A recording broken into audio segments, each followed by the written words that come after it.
இங்கே change of character ஆயிருக்கு. Okay, so change of character ஆனால் என்ன ஆகும்னா மார்க்கெட் எப்போவுமே ஒரு பிக் பிளாக்ல ஆர்டர் பிளாக்ல போயிட்டு மார்க்கெட் ரிஜெக்ட் ஆகும். பார்த்தீங்கன்னா இது பண்ணிவிட்டு ரிஜெக்ட் ஆகி மார்க்கெட் கீழே வந்திருக்கு. இதுதான் இங்கே ஹேப்பன் ஆயிருக்கு. ஓகே, இங்கே வந்து மேஜர் பிரேக் ஆஃப் ஸ்ட்ரக்சர் இங்கே இருக்குது. இந்த மேஜர் பிரேக் ஆஃப் ஸ்ட்ரக்சருக்கு உள்ளே நடக்கலை, இங்கே நடந்திருக்கு. வெளியில் இன்டர்னல் பிரேக் ஆஃபில் நடந்திருக்கு. Okay fine.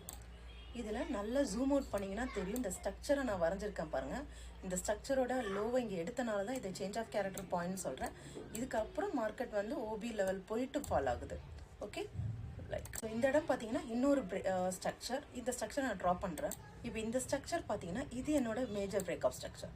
இந்த பிரேக் ஆஃப் ஸ்ட்ரக்சருக்கு உள்ள பாயிண்டில் இந்த பாயிண்ட்டை எடுக்குது. ஸோ இந்த ஹையர் லோவை எடுக்கிறனால தான் இதை வந்து சேஞ்ச் ஆஃப் கேரக்டர் நம்ம சொல்கிறோம். இந்த சேஞ்ச் ஆஃப் கேரக்டருக்கு அப்புறம் என்ன இருப்பாங்க, மார்க்கெட் ஸ்ட்ரைட்டாக ஃபாலோ ஆயிடுச்சு.